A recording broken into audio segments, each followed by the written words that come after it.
Don't breathe that towards me. Sorry. Just what you need. Instantly gone. Instantly gone. Not quite.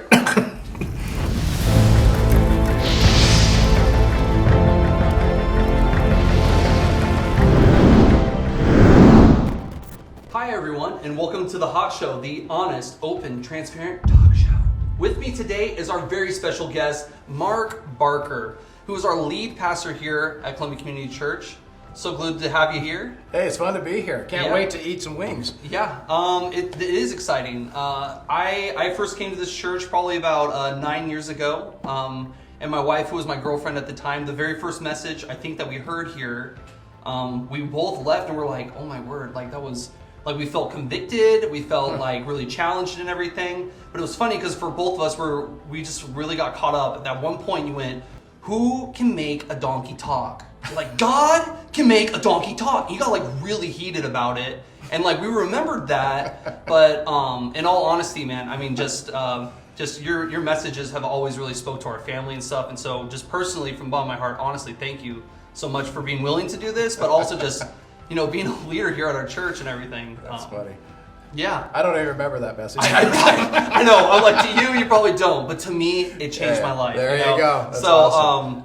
So before we kind of jump into, I've got some photos and stuff that we're going to kind of talk about and everything. Okay. Before we jump into that, we're actually going to dive into our first wing here. This is our ancho morita. This is like a barbecue sauce kind of a flavor and everything. Nothing crazy spicy. We're just kind of more just getting our palates more settled and stuff for what's coming ahead. Perfect. So, okay, here we go. Let's dig in. All right.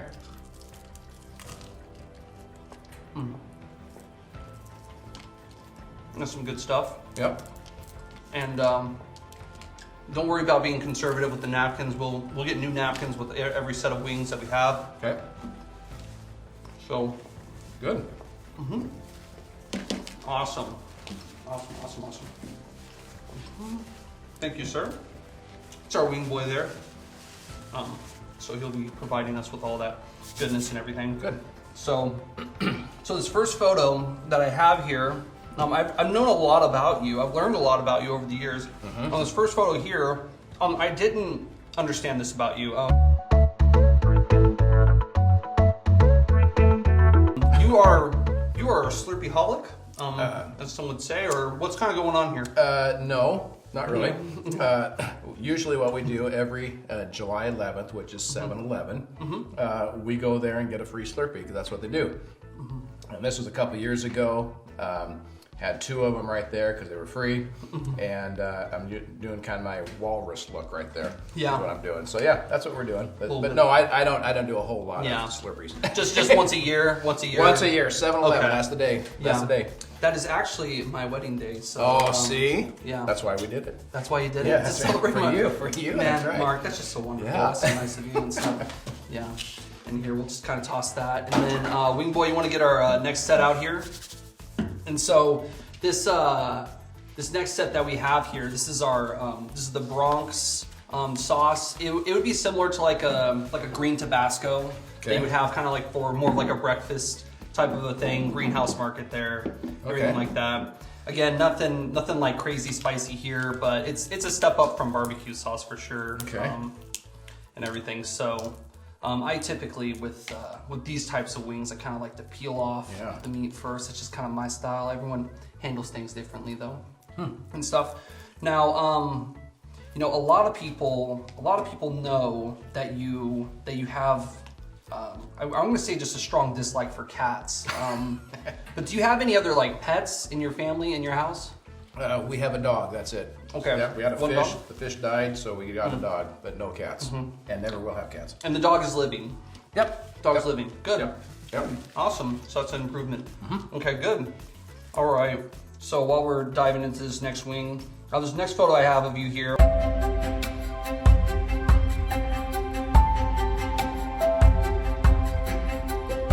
Now this was technically posted, that when I found it online, it was posted in 2018.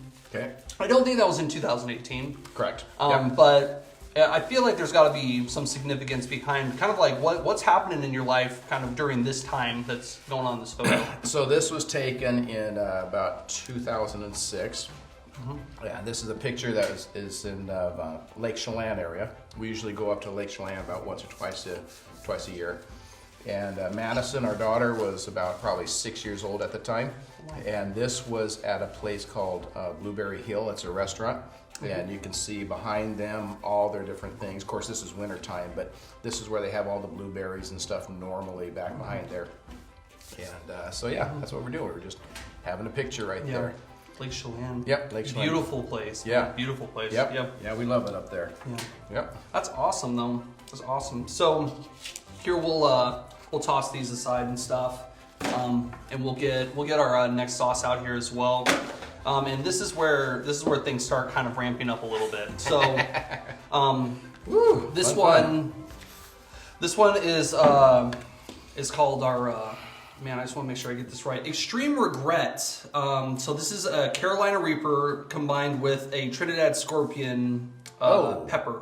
So Carolina Reaper is the world's hottest pepper, and then Trinidad Scorpion is also a very hot substance of itself as well. So yeah, so it's got a huge kick of its own and everything like that. So we're gonna kind of dive into that one again here right now as well. And then we'll kind of move on to our next photo and have some more fun conversation. All right. Yeah. Oh, jeez. I really got there. Hang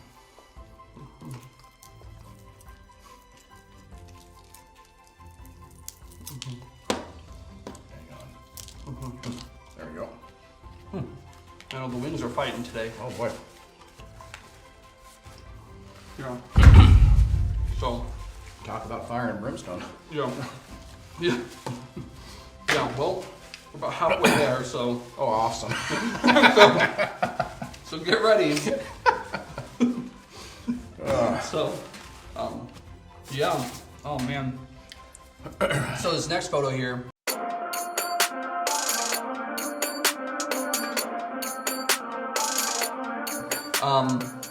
Kind of. I'm sorry, a little bit of the construction process that we kind of had going on here and stuff, and just kind of talk with me a little bit about, for you, how was this experience for you and stuff, and do you have kind of more like PTSD from this, where you're like, oh my word, I never want to do that again, or do you have some kind of like vision for the future and everything? Kind of like, what does that look like for you? Sure. Well, first of all, this wasn't construction here at the church. My daughter doesn't clean her room very often, so once a month we bring some people in to just take care of it. So, yeah. But anyway, no, actually this was getting ready for our lobby expansion, which is our biggest one that we've done lately. Yeah. And so we tore that thing up, and we got our new lobby.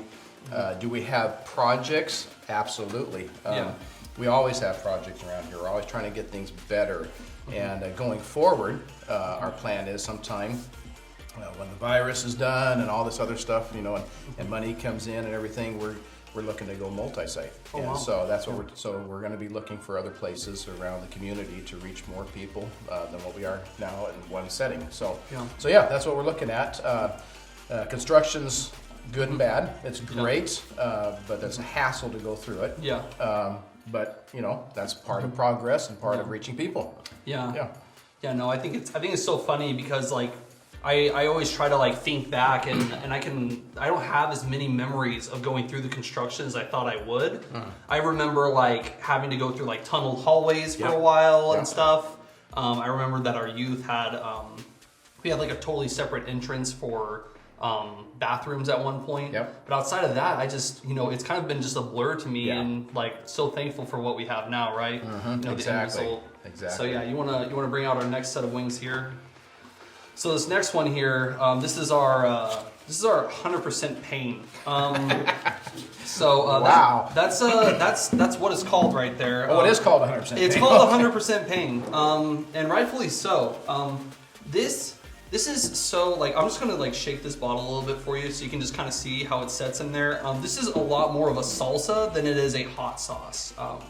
So this one, gets to people quite a bit. Honestly, the person that I've seen handle this sauce the best is Jackie. Oh, really? Yeah. What'd she do? She was like, oh, that was nothing. And I was like, what on earth? Like, what?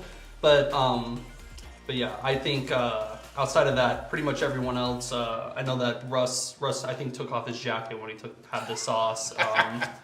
You know, Dylan just kind of already had a bad experience with it as well. You know, some of our other did guests. he get it in his eye? That's why. This is not the one that he got in his eye. Okay. The next one, the worst one to get in your eye is the one that he got in his eye. Oh, of course. So yeah, you know Dylan. Yeah. I mean, typical, Well. typical Dylan type stuff. So let's dive into this wing, and then we'll kind of talk about our final photo in here. Okay.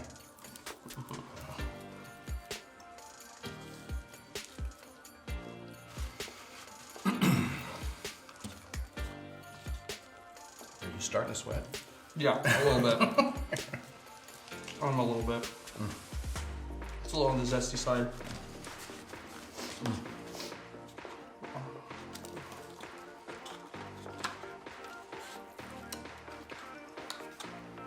Yeah. That good? Good enough? Yeah. Thanks. Yeah, I'm not gonna make any more. Turn red. Have to. Yeah. Yeah. So, yeah, I gotta be honest. This is where I start getting a little shaky because this last sauce, it's really hot. It's really really hot, man. I gotta be real with you. It smells hot in this room. It is. That's that sauce. None of these other sauces do that. That last sauce is the one that's really really hot. Yeah. So I'm just gonna try to buy us some time before we have to eat that one. So we got another one still? yeah, we got one more. Oh. Okay. Yeah. All right. Yeah, Awesome. we got one more. So let's just talk for a bit about this photo before we dive into that last week.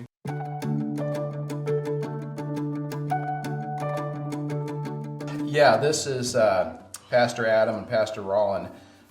We were out. Have you ever heard of noodling? Mm-hmm. Okay, where you try to like catch a catfish on your arm or whatever. Yeah. That's what we were trying to do, and it just didn't quite work. So instead, we decided to start baptizing some people. Oh. And so this is actually baptisms, not me. But this is during the summer when we're baptizing some people, and then they just kind of just jumped on me and figured, well, maybe Mark needs to be baptized. Yeah. And so You can never be too sure. Yeah, that's right. Yeah. Yeah. You want to make sure 100%. So Yeah. anyway, so yeah, that's what they were doing, just having some fun time with me. So, Yeah. And so with that, you've kind of been known. I mean, to me personally, I haven't like experienced too much of this firsthand, but I just hear notorious stories of Mark Barker, the prankster, right?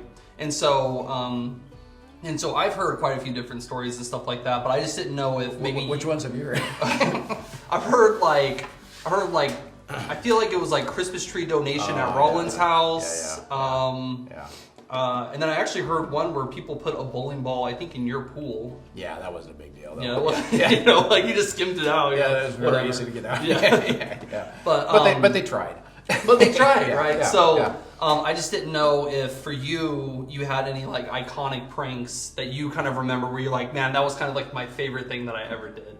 Okay, well, there's so you mentioned the Christmas tree one. Yeah. So this was a few years back with Rollin, our music guy, and what happened was at Christmas time, I knew that between Christmas and New Year's, they were out of town. And so what I did is I put an ad in the paper and everything saying, hey, return your trees or recycle your trees at this location. And I put signs leading to his house. Oh my god! And, so you put signs like out on on corners and so stuff. I paid for an advertisement, right?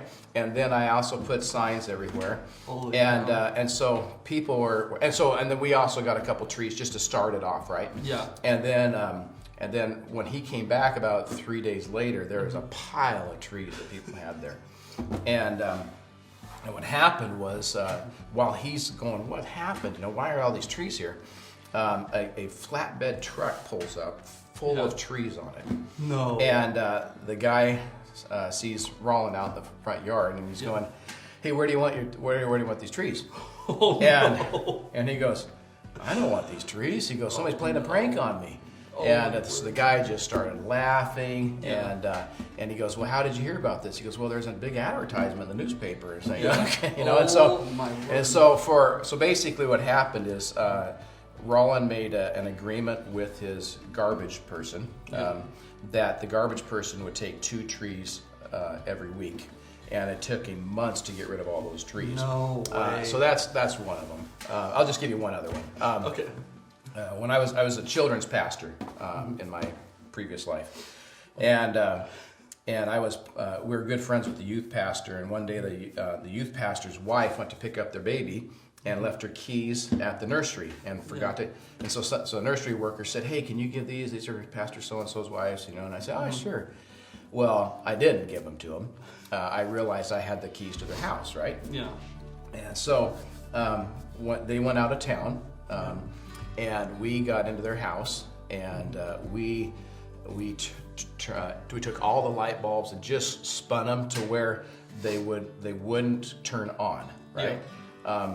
And then we went out and we in the garage we pulled the plug off of the garage door opener, so that when they get home they think, oh, you know, it's dark, you know, we've lost power or something like that. Just something simple, not right. What we found out later was that they came home at 2 o'clock in the morning a couple days later, and they went to hit the button to get out to open up the garage door, and the garage door wouldn't open, and she didn't have her keys, and for some reason he had taken his house key off, so he had no way of getting in, and they had 2 little kids, 2 o'clock in the morning, crying, screaming. He had to call a locksmith at 2 o'clock in the morning to come out and unlock the door so they could get in. They get in, they start flipping up lights. There's no lights. They're going, what is going on around here, right? And so they just can't figure it out until the one thing we missed was when they opened the fridge and the light in the fridge was still on. Then they knew they had power. And then they knew exactly what happened and who. And so they instantly knew. They were like, so it was meant to be just a little joke. But it kind of grew on its own. Kind of escalated. Oh my word. We're still friends to this day, though. But anyway, there's just a couple of them. All right, cool. And then this is our last one here. This is the worst one. This is the bad boy. This is the bomb, right here. So. What is the bomb? That's what. That's literally what it's called. The bomb. That's awesome. So so before we even started doing this show, I kind of like tested out these hot sauces, right? And I had this one. And on here, it says that it's at a Scoville unit of about 136,000. Oh my God. Which compared to like the 100% pain, the 100% pain, I believe, is somewhere around 100 Scoville units and stuff. So this should really only be like a fraction hotter, but it tastes a lot hotter than that. So I just want to prepare you. It's going to be probably like 2-3 times as hot, 4 or 5 times as hot, 6-7 times as hot as what you just had. There's literally people online that argue that this has actually been misread on the units, because they're like, it tastes a lot hotter than what it says it is and stuff. But yeah, so before we do this, I always just like to get all of the questions out of the way, because I don't even know if we're gonna be able to really talk after this. Quite honestly. Okay. So so this is my final like buying time before I have to suffer through this wing. Do you have anything that you would love for like us to be promoting or pushing? Is there anything that you'd love to tell our audience as far as like things that they can kind of do to be helpful during this season and this time? Well, first of all, I want to let the youth group, the students. I want them to understand that, man, we love students. We love the next generation, and one of the things that I'd really love to have students to understand is that you are not the church of tomorrow, you're the church of today. And I mean, we've got so many students that are volunteering in tech, that are volunteering on music, volunteering in the kids area, volunteering in every area. And I love that, because that shows that you are the church of now, today. And sometime when I die or I retire or whatever, probably one of you guys are going to take over here. So that's going to be awesome, right? That's what we want to have it. When I was a student, and I grew up in church, and I was in youth ministry and all that stuff when I was a kid, when I was a student. And but our church didn't really focus on the students or the next generation or whatever. And I think that churches that do not do that are totally missing it. And so I just want to encourage the students, man, that we love you. We are here for you and because of you. And you are the church now. And to just live in that, and to be a part of the church now, and to be on mission with the church and with God's mission, you know, to seek and save the lost. That's what we are to do. And so, man, you are a part of that right now, and I'm so excited about you guys and what you're doing, and just can't rave about you enough. That's awesome. Yeah. That's awesome, man. Now let's rave about this, huh? Yeah, I don't know how much you're gonna be raving, but yeah. All right. Well, you know, thanks for coming on the show. And enjoy your wing. I'm sure I will. So, yeah. All right, here we go. Okay.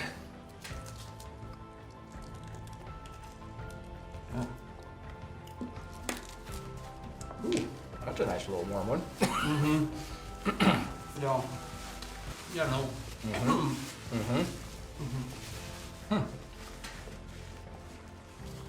No. That one is a little spicy.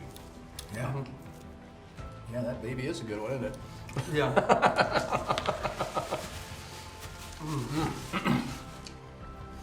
Oh, man. I got a little bit more in mine if you want some more. I'm good. Oh, nah. Ooh. Dude, it's kicking back. It's honestly bad every time. Every time, it's just so terrible, man. And it just builds and it builds and it builds. Don't breathe that towards me. Sorry. Sorry. So, if you need it, I do have for us some chocolate milk. Oh, I'll always take chocolate milk. Yeah, and due to social distancing, I've actually got you your own quart. Whew. And then this has been. Oh, I'm not gonna drink that whole thing. Oh, I don't know. I mean, I drink a lot of it, so I just didn't know what you might want. But and then the bread also is a huge helper as well. So just drink this whole thing, huh? Well, you don't have to drink the whole thing, but just what you need. Instantly gone. Instantly gone. Not quite.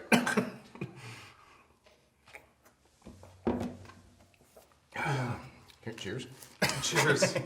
Yes. Oh man. So. So now we're at. Oh, sorry. This is our post. This is our post deal where we, you know, kind of just talk about whatever, or nothing, or nothing. Just kind of, you know. Yeah. What do you want to talk about? You know, I don't want to talk about anything. I'm good, man. I'm good. Oh, man. So what's your favorite part about being a middle school leader?